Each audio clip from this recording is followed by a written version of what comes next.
Cognitive dissonance and the recovering narcissist abuse victim.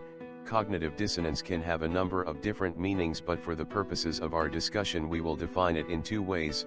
One, when a person is confronted by new information that conflicts with existing beliefs, ideas, or values, and two, when a person has two opposing thoughts that contradict each other and shouldn't be logically present in the same person.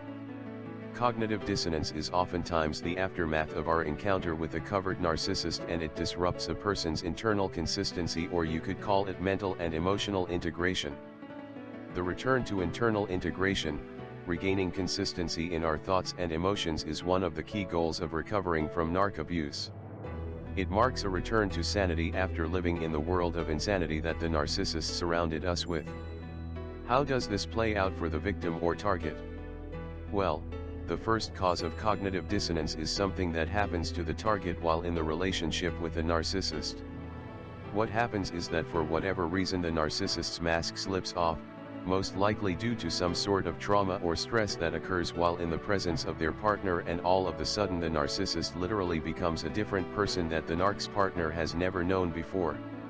This can be quite shocking because many a victim that has been in a long-term relationship with the narc has had numerous suspicions that mounted during the course of the relationship, and yet that victim was all too ready to accept the tenuous explanations that the narcissist gave. But then all of a sudden that mask slips off and years of accumulating doubts and suspicions are suddenly confirmed, and the extent of the fraud that was perpetrated against the victim comes clearly into focus. In an instant the victim understands completely that the partner they are with was not the person they presented themselves to be. The overload of this sudden realization that their partner is not who they believed them to be creates the first type of cognitive dissonance for the victim.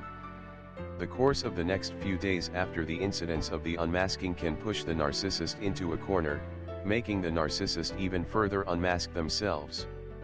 In some instances the vicious creature that comes from under that mask is almost unimaginable for that person's partner.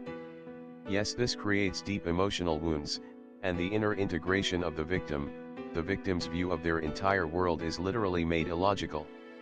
Yes, the victim has been made situationally insane. The mind is thrown into turmoil and needs to regain its sanity, its equilibrium.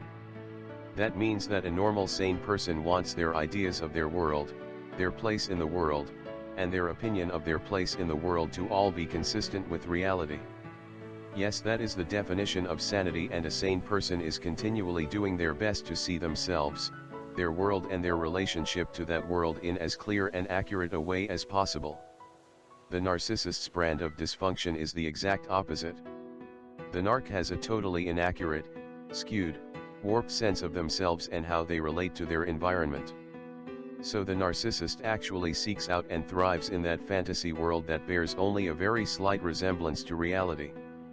So, in effect, that warped thinking is now foisted upon the victim, and that cognitive dissonance is not what a sane human being wants to live with. Yes, in a sense the victim was already infected with the narcissist's virus without seeing any signs in themselves. But now that dormant infection is becoming virulent, active, and the signs of dysfunction are now clearly evident in the thinking patterns and actions of the victim. So how does the victim respond to their introduction to the bizarre, surreal world they have been suddenly thrown into? Well, the first order of business is to get answers and figure out what was really true and what was false during the years or decades spent with the narcissist. Of course, the narc may just walk away from the relationship and go no contact, and that means very few answers are coming from the narcissist. In fact, any help the narc gives you on your quest for the truth will probably just be more disinformation in an effort to disorient you further so that you never see the truth of what happened. Yes, the narcissist already had contingency plans and simply put those plans into action. Part of the preparation was a labyrinth of pre-planned lies to totally confuse and wear down their partner so that the partner would never know what was actually going on in the relationship. The victim will be able to get many answers, but at a certain point there has to be a realization and acceptance that most of what went on in the narc's head and a good deal of what they were doing while on their own, away from their partner, will never be known by the victim. The answers that are helpful will come from an awareness of narcissism as well as self-awareness, the victim understanding of how they were vulnerable to and targeted by the narcissist. Yes, answers will come and the truth will be revealed, but it takes work and effort. The narcissist will never be of any use whatsoever in the healing process. So the victim works on themselves and makes a great deal of progress, but they are still confronted with more cognitive dissonance, and this is the long-term form or the second type as described previously. So what is going on inside the victim in this second type of cognitive dissonance? Well, in this case the victim is confronted with the conflicting emotions of still deeply loving and caring for their previous partner and wanting to be with them, and simultaneously they have deep rage and anger for that narc, view the ex-partner as their greatest enemy, someone dangerous and to be avoided. So yes, this is definitely cognitive dissonance, and the whole concept of loving and hating someone, wanting them in your arms and nowhere near you at the same time, is illogical. It makes no sense at all.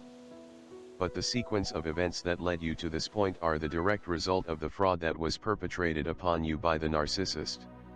It is the result of you loving a person that never existed and being totally repulsed by the creature that was the real person lurking behind that mask. So we get back to our goal, our journey back to inner integration, and it now becomes clear that that cognitive dissonance is one of our greatest sources of turmoil. We have placed our finger on a key area that needs to be worked on and is holding us back.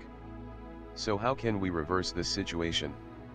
Well, we start by realizing and continually emphasizing to ourselves that the person we loved never existed, that our feelings of love are misplaced, and even though love is meant to be forever and not meant to be turned off, in this case it is critical for us to kill that aberrant love. We need to do this before we get into another relationship, or we may never really be in the position to truly invest ourselves into another person, and that is our ultimate goal. The second part of our aberrant thinking is the rage and anger and the urge to seek vengeance, and those emotions are absolutely appropriate, but by the same token they are toxic and they are a roadblock to our recovery, and they prevent us from enjoying peace. So for that reason the rage and urge to seek vengeance has to be fought and eliminated.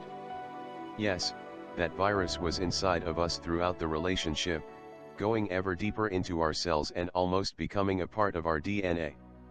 It was a part of us and it seemed natural, almost normal for us to have that virus. The virus seemed harmless enough, but to outsiders the effects of that chronic infection were becoming more and more obvious. Then the virus became virulent and brought us to our knees, and we could no longer deny that there was something wrong, that we were infected with a pathogen, a malignant pathogen that was incompatible with living a normal life.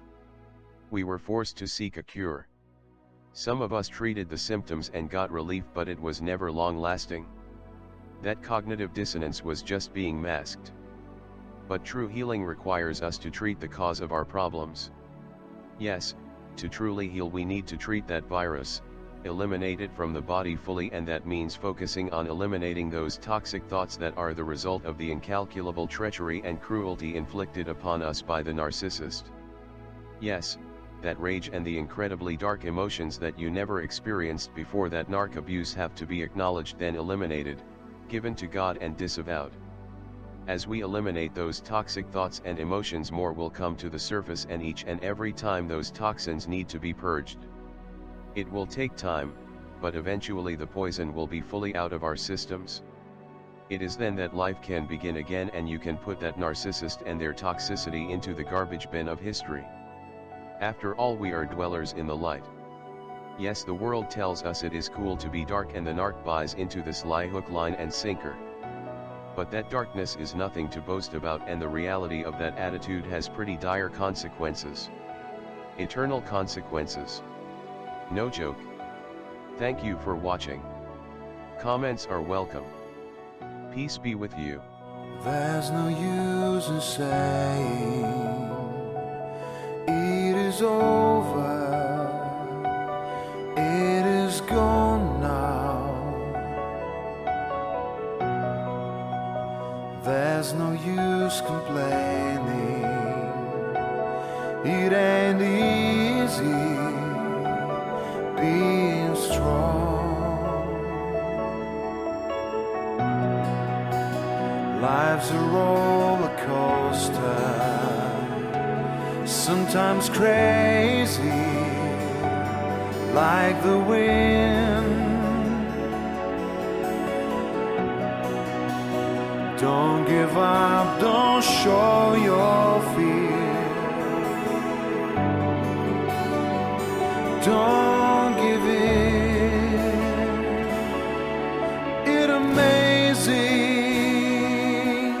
how the seasons change. Life is never